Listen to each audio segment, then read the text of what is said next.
Questa poesia è la prima poesia che ho scritto nel 2021. L'ho scritta il 1° gennaio e mentre la scrivevo pensavo a tutti i sinceri figli di Dio che sicuramente si rispecchieranno in questo testo. Il contenuto di questa poesia parla di una storia d'amore, parla di un cuore innamorato, del cuore di un figlio innamorato del proprio padre, e sono sicuro che è un po' la poesia di tutti noi. Quindi l'abbiamo scritta insieme e la eleviamo a Dio sotto forma di preghiera, fiduciosi che Egli l'ascolterà e la esaudirà.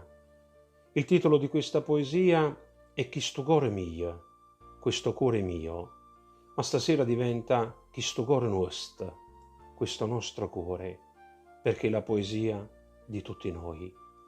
Prima di farvi ascoltare la poesia in tutta la sua completezza, vorrei leggere l'ultima strofa di questa poesia, leggendola al plurale, in modo da coinvolgere tutti quanti noi.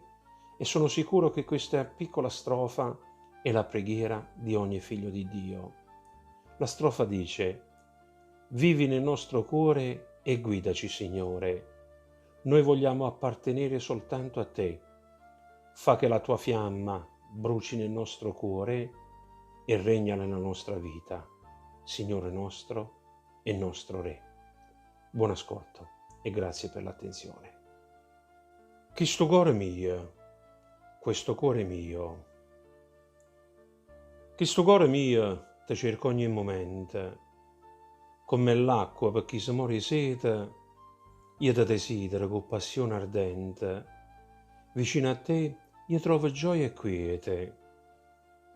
Tu per me sei la più bella emozione, tu sei la vita, sei un respiro, sei l'amore.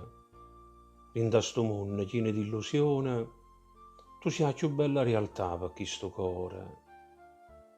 Si guardano tramonte, io penso a te, e quando guardo cielo stellate, con questo cuore penso sempre a te, con desideri di tenere abbracciata. E questo cuore mio, tu sei o Signore, e io mi abbandono in le braccia tue.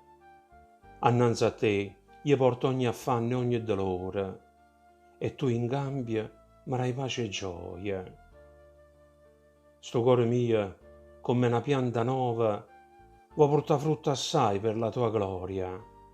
Se tu mi stai vicino in dei momenti di prova, sicuramente io avrò la vittoria. Vivi nel mio cuore e guidami, Signore. Io voglio appartenere soltanto a te. Fa che la fiamma tua bruci sempre in sto cuore e regni in sta vita, Signore mio e mio Re.